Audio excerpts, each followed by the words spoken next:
Hello and welcome back. We have a special segment. This is the last interview of the day before the live play session where we're going to be actually getting to look under the crushed black velvet here. But this is Sage Advice Live. This is the Sage, Jeremy Crawford. So he is going to be answering your questions in chat. So I'm going to be paying attention to chat, and he is going to be pontificating on the greater qualities of the rule set of Dungeons & Dragons. So this is very exciting. So if you have wanted to get his attention and ask a question, this is your chance. So we're going to just jump right in. Do we have any questions from chat? In the meantime, you can give any kind of preamble that you want while I'm collecting here. Well, first off, I want to say I continue to think that this is the Wicked Witch of the West melted on this table, and hoping maybe somehow we can reconstitute this witch. Poor witch. Yeah. The Sage Advice Live session we had this afternoon went really well here at the convention. I got asked for an hour, different D&D rules questions. One of the things I opened with is something that people have heard me say many times before on Twitter, is that one of the main rules of D&D is that the DM is the adjudicator of those rules. Rule 0, right? Yes, absolutely. It's something we talk about in the core books. It's something we reiterated in Xanathar's Guide to Everything, that at the end of the day, the rules are just one of the tools available to the DM to, with a group, construct a D&D experience, which, in addition to rules, includes storytelling, and sometimes can also include crafts if you're doing really deluxe miniatures yourself, terrain, that sort of thing. So the rules, they don't run the game, the DM does. And I always like to make sure that that's clear for people, because it's also true that whatever I say, even though I'm the lead rules designer of the game, even what I say is really just a one more tool for the DM to use. That the DM can take a look at what's in the rule book, listen to what I have to say, weigh those options, and then decide how to use the rules in their game in a way that really is all about the fun of that particular group. Because no one knows better than a particular DM what a particular table of players enjoys. Because every table has different tastes. And this is true not only for home games, but even for the type of one-off games we play at conventions like Origins. Like yesterday I DM'd a game here, and one of the things I often do when I'm DMing a group of strangers is I, early on in the game, do a lot of listening and watching people. I see what makes them smile, what makes them laugh. What their play style is. Exactly. Yeah. And then I recalibrate as a DM to make it so that I'm delivering as much as possible a play experience I think they're going to enjoy. So I, as a DM, even alter sort of my style a little bit table by table. And it's one of the things I love about D&D, that I could run the same adventure 5 times for 5 different groups, and not only based on their choices, but also based on their stylistic preferences, that adventure can end up being entirely different. You probably could quote it word for word, but the back cover of the Dungeon Master's Guide says, I think, inspire and entertain your players. And inspiring and entertaining, that's a huge part of it. And also, at the same time, getting inspiration as a DM from your players. Your players, just their responses to things, and also the ideas that they share at the game table can help shape the direction that a DM takes the campaign in. All right, we've got some questions coming in now. So all right, hit me with them. Let's dive right in. Does the Circle of Circle of Shepherd Druid's Unicorn Spirit Totem affect the healing of delayed heal spells like Healing Spirit? Oh boy. Okay, so we are diving right into the deep we are. end. All right, so we're going to jump. We're jumping into Xanathar's Guide to Everything, and so I have my laptop here so that I can look up anything that comes he's up. making sure that he knows rules as written before he replies. Well, because often what I tell people is, even though we're often referring to rules that I either wrote myself or that I refined, sometimes I'll get drafts from other members of our team and I refine them into their final form, or I write them myself. Even when it's something I've worked on for months, sometimes years, I still look it up, because often I might have an old version in my head. I might be mixing it up with something else I have worked on or something I am working on, because also we're always working in the future. Like I'm working on books right now that we haven't even announced yet. And we just announced 2 books, and I'm working on more books beyond that. All right, so we're going to hop to the Druid, and the question was if the unicorn in that Druid, and my computer is, of course, now not behaving. It always, when you're doing it live, that's yes. what always happens. The computer is going to be like, no, I do not want to comply. All right, here we go. The unicorn spirit. So this unicorn spirit, while you have it, if you cast a spell using a spell slot that restores hit points to any creature inside or outside this unicorn's aura, each creature of your choice in the aura also regains hit points equal to your Druid level. All right, so what was the question now? The back half of the question was, does it affect delayed heal spells like Healing Spirit? All right, so this is funny. This sort of thing came up in the Sage Advice session I just had. There really is very little answer for any question that includes the words spells like. And the reason why I say that is D&D is an exceptions-based game, and each spell is designed to stand on its own. To use a spell, you need to know the general spell rules and what that spell says, and that's it. There basically are not families of spells that sort of have interlocking effects. So when we say delayed healing spells like, that whole category of delayed healing is a non-existent category. Like, so I can't answer a question about that because it's a category that does not exist in the rules, but I could answer a question about Healing Spirit. Okay. So let's now look at Healing Spirit. We're getting to see the process here too, folks. This Yes. is really, really interesting. And again, I'm glad it came up because sometimes people think, oh, if I understand how this one spell works, that's going to affect how this other spell works. No, they have, like, the darkness spell affects only the darkness spell.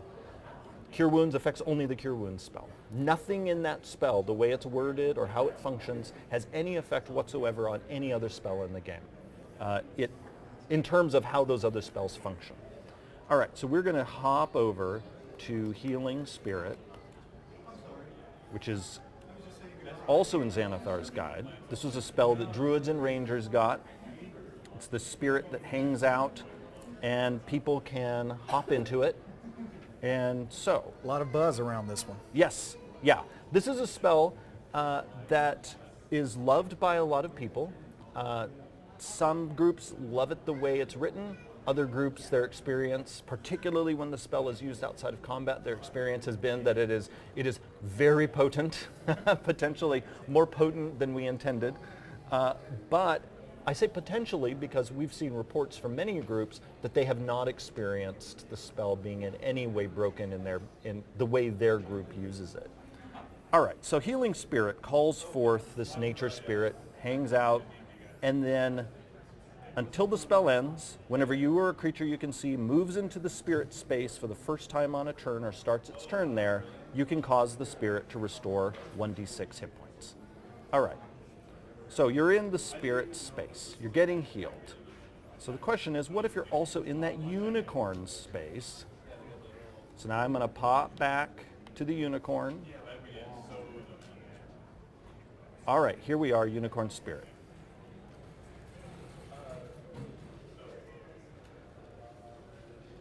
So the way these two are worded, Healing Spirit is indeed a spell that you cast using a spell slot, assuming you did so. You know, Right. this is as opposed to if you cast it from a scroll or a Right. magic item, because again, the Unicorn Spirit specifies you get its benefit only if you cast the spell using a spell slot. So if you cast Healing Spirit and did so using a spell slot, it can interact with the Unicorn Spirit. Okay. Yeah. You heard it here, folks. Unicorn Spirit and Healing Spirit can work together. And, All right. and indeed, they're both Druid options. It works. And one of the things we were doing in Xanathar's Guide with some of these new options was giving some beefier healing options to Druids.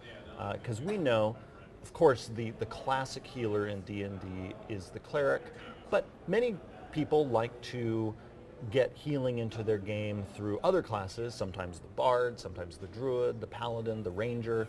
And so we looking at the options available to Druids and Rangers in particular in the Player's Handbook, we thought, in Xanathar's Guide, we can beef them up a little bit. All right. This, I think, is an interesting one. It's dealing with action economy from Woodja 351. Says, does casting a spell from a magical item, for example, a Seal Lyre, does this count as the use an object action or the casting a spell action? And would the former allow the casting of a spell as a bonus action? Okay, so when you use a magic item, you are not using the cast a spell action or the use an object or an item action. You're actually using the use a magic item action, which is an action introduced in the Dungeon Master's Guide. The DMG specifies that using a magic item is an exceptional thing all on its own. So now the question though was, let's say you're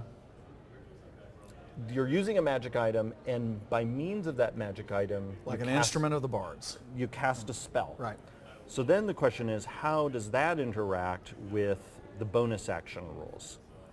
Because as many of you know, when you cast a bonus action spell on your turn, and sometimes this confuses people because people might hear the word bonus action and think we mean that in just a general English terms of like, something that is in some way an extra action. We're only talking about spells that in their casting timeline say one bonus action. So if you cast one of those special spells, you can't cast any other spells on your turn unless that spell, the other spell you cast with your action, is a cantrip. Right. So I'm going to the specific wording, if my computer will... This is a great question, by the way. Yes. I really, really like this question. And I think this can be very clarifying. Yeah, because the bonus action rules are definitely something, ever since we launched the game, that people have wondered about. And so here we go. Here are the bonus action rules. And we see that it says simply you can't cast another spell during the same turn except for a cantrip with a casting time of one action. All right, I went to the specific wording because here's the thing. It nowhere makes mention of the cast a spell action. It says you're casting a spell. I make this distinction, and this confuses people sometimes, because actions, especially the canonical actions in the combat rules, they all have proper names, and you know that you're using that action when you see that proper name with the letters capitalized. So there are actually a number of things in the game that could involve casting a spell. The cast a spell action is one of the ways that you can cast a spell, but also there are magic items that will allow you to cast a spell. There are also certain special monster abilities that might involve the casting of a spell. And those special actions, and there are also some class features that people have that involve casting a spell, but it only is the cast a spell action if you see cast a spell with capital letters. Same thing is true for the attack action. You're only taking the attack action if you see it specifically referred to as the attack action, capital A. If you're just there are all sorts of things in the game that involve you making an attack, including there are some spells that involve you making an attack. But those spells are not an instance of the attack action. So let's circle back around to the question. The answer is the bonus action rule in the spellcasting rules applies basically no matter how you're casting a spell, whether it's by means of the cast a spell action, you're using a magic item, or something else. If you cast a bonus action spell, this rule then suddenly is in force. All right. That is very helpful to consider. So even with the attack action, like you're talking about Booming Blade, that is part of an attack but not the attack action, therefore extra attack, I'm assuming, would not apply since it's not part of the attack action. Correct. Yeah. Booming Blade, you're typically going to cast as a part of the cast a spell action, and Booming Blade, as you say, includes within it an attack, but the sort of door you walked through to get to that attack was the cast a spell action, Right. not the attack action. All right. And again, you always will know which action is going on when you see those capital letters. And if you don't see them, you're not taking that action. Like you only are taking the dash action, for instance. If you see dash with the capital D, not everything in the game that might, exceptionally let you move extra distance, that is not necessarily an instance of the dash action. We actually get this on D&D Beyond a good bit, where someone is saying that we tooltip action types. Mm-hmm. And so people will say, hey, here's the word dash, or here is the word attack, and we should be tooltipping that, but we actually key off of whether it is that proper usage with the capitalization. So Right. Makes sense. All right, this is another interesting question that I'm going to open up just a little bit. It's specifically about errata for Mordenkainen's Tome of Foes. And when is that coming? And they're pointing out a couple of things that look like they probably need to be fixed. And so just a broader question about how does the errata and the edit cycle work once a book is published? So as soon as a book is out, and we get copies of our books before they're released out into the wild, we already start using them. Not only are we using them as reference for other work we're doing, but we are using them as DMs and players ourselves, because all of us who work on the game are constantly playing it. And so we will occasionally, in our just own reference work and also our use of those books, discover something that isn't what it should be. We're also constantly listening to the community, whether that's on Twitter or Reddit or on the Facebook group or elsewhere, and we basically gather data, and then we investigate sort of the different potential issues and see, is this a real issue or not? Then, once we've determined if there are real issues that need to be corrected, I will prepare a list of corrections that we then work into the next printing of the book, where we have a large enough window of time to make changes, have those changes make it into the published book. And then at that point we release errata. One of the reasons why I have us wait to release the errata until the corrections appear in a print product is I don't want there to be a situation where there's kind of a phantom version of the game that is not actually represented by any of the books that represent the game. I want you to be able to, somewhere out there is a book that actually has this rule that we say in this errata document is the correction. We do have a couple of things in Mordenkainen's that look like potential issues, but right now the list is very short. All right. I've had several people touch on this topic, and it's not necessarily rules-based, but I'm going to go ahead and ask it because it looks like there's a good bit of interest. Someone asked a little earlier about kind of a canine type race. Then we're getting another question about, are there plans for any other beast folk type races like the tabaxi, that maybe mouse folk or rabbit folk? Right. Yeah, so we find there is pretty much an insatiable appetite for anthropomorphic species to play. I like them. I mean, they're fun, they're relatable. I think one reason why people often like animal folk of various types is we, with many of these animals, experience them in the real world, and so we already have a sense of what their personalities might be like. And so, it's easy to imagine making a person who has some of the characteristics of those animals. So when it comes to new races, whether it's these animal folk or others, we always look for just when is a sensible time in terms of the stories we're telling to introduce such folk. We also look ahead in our schedule to see, do we have more sort of general interest D&D books coming, like Xanathar's Guide or Mordenkainen's Tome of Foes, where it might make sense to introduce them. So we're always sort of keeping an eye on what we might introduce in the future. Honestly, we have chatted before of, well, what if we just had a kind of all-purpose animal folk race where you just, picked, the sub-races, maybe. Yeah, the sub-races or certain traits would allow you to build almost any type of anthropomorphic person. It's an interesting concept. Yeah, the downside of that is that could become very abstract without us giving a meaty story for each animal type, the way we were able to do with, say, the turtles in the turtle package, where we not only gave you a playable version, but we were able to delve a little bit into their culture. We gave you a little adventure having to do with them. I think there's something to be said for both approaches, but definitely I'll just say we hear you. Many of us on staff like the animal folk. All right. I could imagine them coming for years to come. And So you're saying there's a chance? Yes, there is a chance. And just speaking of Mordenkainen's Tome of Foes, where in the bestiary there are the GIF, the hippo folk from originally who appeared in Spelljammer. We already, of course, are hearing a lot of people saying, give us the GIF They as a want playable that playable, race. yes, Yeah. absolutely. Yep. All right, we are just about out of time. Possibly the most important question that I've seen asked here. How many licks to the center of a Tootsie Pop?